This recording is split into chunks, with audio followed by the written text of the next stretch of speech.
And the head of David Jones says he's got too much else going on to worry about criticism from his predecessor, Mark McInnes.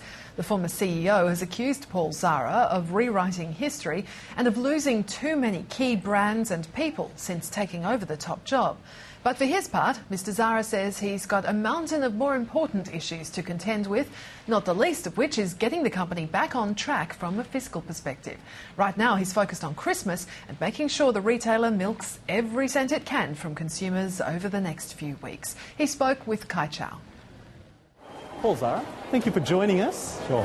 And it's starting to look a lot like Christmas here. It certainly is. There's a lot of people around today, so I'm really pleased to see. Now, what are your expectations for Christmas sales? Look, we still remain fairly conservative in our outlook. There's no doubt consumer sentiment's at an all-time low. The Commonwealth Bank has actually stated it's the worst sales environment for 50 years, and we're very conscious about that. We posted our first quarter results, so we're -11, so we had a very tough trading period. But what's been pleasing in the last sort of weeks of through October and into November, we've seen a much improved tracking rate. OK, now, interest rates, of course, have come down, but perhaps not as much as the RBA was initially marking. How much of a difference does that make to the impact on consumer sentiment? It has a significant impact on consumer sentiment. So, in fact, that's a real positive sign from a consumer's point of view to maybe loosen their wallets a little bit more and not so be concerned about what's happening globally. Now, one thing you've had to do during a period of more flat sales has been to cut your costs. How much more can you do of that? Because you obviously have a lot of frontline staff, you've had a lot of cost out there, but on the other hand, if you do that too much, then it's going to end up hurting your sales. Of course. Well, in fact, we made a concerted effort for this quarter going into the all-important Christmas trade and increase our staffing hours. And we've actually got more hours on the shop floor this year versus last year.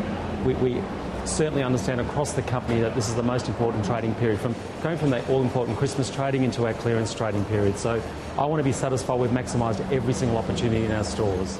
So aside from the Christmas period where you obviously need to ramp up your staff, what is your cost reduction strategy for staff after that? Well, we've taken costs out from our other parts of the organisation to make sure we've funded the staffing hours on the floor to maximise sales across the business. But how much more of those costs can you cut? How much more room is there? Look, we'll always be focused on cost. It's actually been certainly one of the core competencies of the organisation. In fact, there is a lot of costs in back-of-house type parts of our business that we're really focused to make sure we remove all that bureaucracy administration. That's where most of the costs actually sit. OK, now, of course, something that always comes up, here's a great way to save costs, just put everything online. So tell us about how has the online impact been on your business now that we've seen the Aussie dollar cool off just a little bit? Sure. Look, the online business is certainly a significant issue for traditional retailers, particularly in Australia. However, a massive opportunity. So the world is becoming certainly much smaller, and I've looked to the international market to get my inspiration, and that's actually the Nordstrom department store in the US.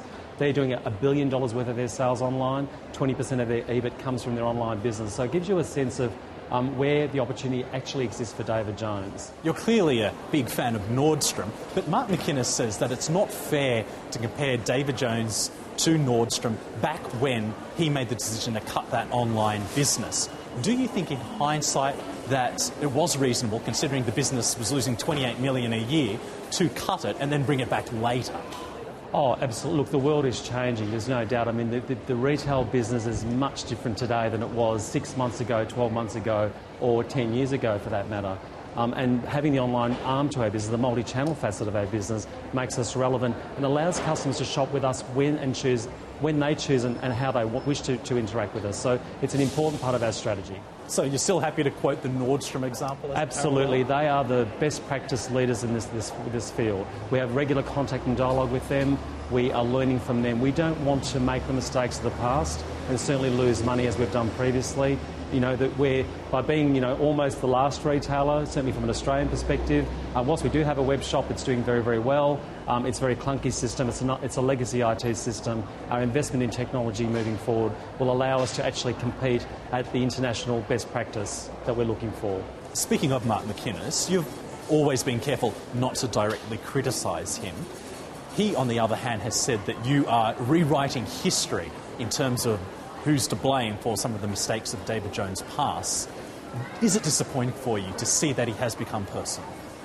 Look, it's disappointing. However, I've got a big job. I've got many headwinds facing me. There's a lot of challenges from a retail point of view, certainly a lot of challenge specific to David Jones, and I'm fully focused on the business. I am not looking for any other distractions.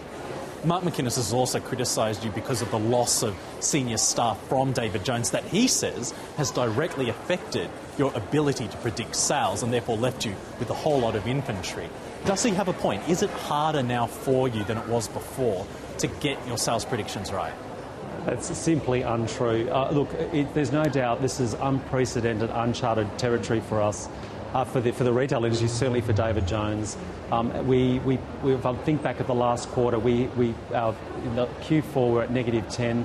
We had days we're up to -23, unprecedented in our history. You just cannot plan for that. We were caught with some inventory. We've got great plans in place to clear that excess inventory, and all of our plans are on track. As for the comments, so that's by winter of 2012. Absolutely. Look, and I'm here to talk about what we're doing for Christmas. But if we will make sure within the fiscal 12 area we're back on track. It's tough trading, and we're still navigating our way through. The additional headwind that we're now facing is that it's the coolest summer they're saying the Bureau of Meteorology is saying in 50 years. So if you think about what I've had to deal with in the last 12, 18 months, it's certainly everything that's possibly could be thrown at a retailer and a new CEO. People leaving the organisation, we have 10,000 employees, 650 of those employees work in our head office. Since my appointment, I've particularly focused on reducing labour turnover, generally from a retention point of view, because it's a cost to the business. What I can pleasingly say is that we've had a 30% reduction in our overall labour turnover. So we're pleased with our results. I think people leaving an organisation are often good for the individual, good for the organisation, and these things happen. We've had 9 executives leave in the last 18 months. That's normal business. So since the scandal, do you think the David Jones reputation is now finally back to where it was before that? Look, I've been very focused on the future, and I've really tried to leave the history behind. I did give a candid interview to the AFR boss, and that was actually talking about where the company is at. We've got lots of challenges, and I'm focused on the future. And for next year, we'll launch our multi-channel platform. We'll have a new point-of-sale system, that's been replaced with the system that we have today is 17 years old. Most of the buttons are missing. We still have a very successful business, a great brand. I'm surrounded by talented people, an outstanding balance sheet with low debt. I could have bigger problems, and I'm focusing on actually all the trading situation to make sure we get every single sale we possibly can in a very tough trading environment. Mark's also been critical of the loss of some of your major brands. For example, Sass & Bide. Now, whose decision was that? Look, I think, in essence, as I explained about people maybe moving on, it's also good for brands to move on. So we have 3,000 brands. We've lost 4 in the last 18 months. One of those happens to be Sass & Bide. Sass & Bide actually was an acquisition. It wasn't certainly a decision that was made on our behalf, but it was equally offered to us. My strategy is clear. I only know running department stores. I know them very well. Been in the industry for over 30 years. Our strategy is not to acquire brands. We've replaced those brands with several new brands, all of which have more than replaced the Sass & Bide business. So all in all, we're really happy with our decision and where we're at today. There has been a lot of talk about how department stores have been losing market share to the specialty stores during this tough retail environment. How much have you seen of that? How much is that turning around, if at all? Look, I think it's probably fair to say it's a very small market in the Australian market. We have 23, 24 million people. The pie's not growing from population. We don't have the benefit of inbound tourism. With what the Australian dollar has done, is it's driven most Australians outside of the country. Our best department in the store is actually travel goods, and it's double-digit growth. It gives you a real clear sense of what's happening. The AUD dollar's also driven sales offshore, online. Again, focusing on what we can focus on, and ultimately we will come out of this as a better business.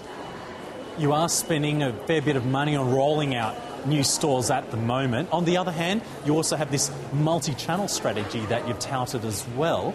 Is this really the best use of money to be rolling out these new stores when many people think that online is your greatest threat? My best way to probably respond to that is that we only have 36 stores. 36 stores in very high value, high growth locations, the best shopping centres in the country.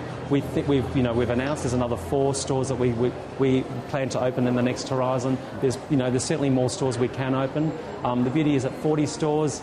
Are we oversaturated? Absolutely not. So we believe we've got the right store portfolio. The multi-channel piece allows us to access regions and locations that a David Jones store business case would not stack up. So we believe that we're in the best position, not right now, but certainly in the future. I mean, look in terms of the traditional shopper perhaps, but for example, could that money be better spent online, which it seems by all accounts, by all analysts, the online seller is your biggest threat right now. Again, I look to the US market for inspiration, and even Nordstrom that's doing 10% of their business online, which is $1 billion worth of sales. For us, that would equate to $200 million worth of sales. What people do forget is that 90% of the business is still done in a store. Nothing removes the tactile and sensory experience you get in a store. And you can see today, people still want to engage with the brand, engage with the tactile nature, sensory nature of merchandise, but have the option to potentially buy it from their mobile phone, to either do the research online, buy in store, or research in store, buy online. And obviously, as a multifaceted or multi-channel business in the future, we'll have all those options in play. American Express, your credit card program, tell us about the financial services division and how that is tracking, because you go into a profit share arrangement after the 2013 financial year, and there's many people predicting that you're not going to be able to sustain the current earnings. I've heard all those comments. You know, the David Jones American Express alliance is truly a unique alliance. It is highly profitable for David Jones and for American Express, and we're updating the market next quarter next year. So we'll have more information for you then. But you do have a couple of factors potentially weighing on that business. For example, tightening credit markets because of the situation in Europe could mean that business suffers. Also the fact that a lot of the big banks, they're rolling out American Express cards as well. Look, I think it's probably fair to say we're seeing that today in our trading performance just generally. Our customers are well educated, they're generally well informed about what's happening globally, and that's what's truly affecting our environment today. As for the credit card, people that sign up for our store card or the David Jones American Express card do that because they are engaged with the David Jones brand first and foremost, and because they're regularly shopping with us. And with that, they get a swag of benefits. So our value proposition, we believe, is best in show.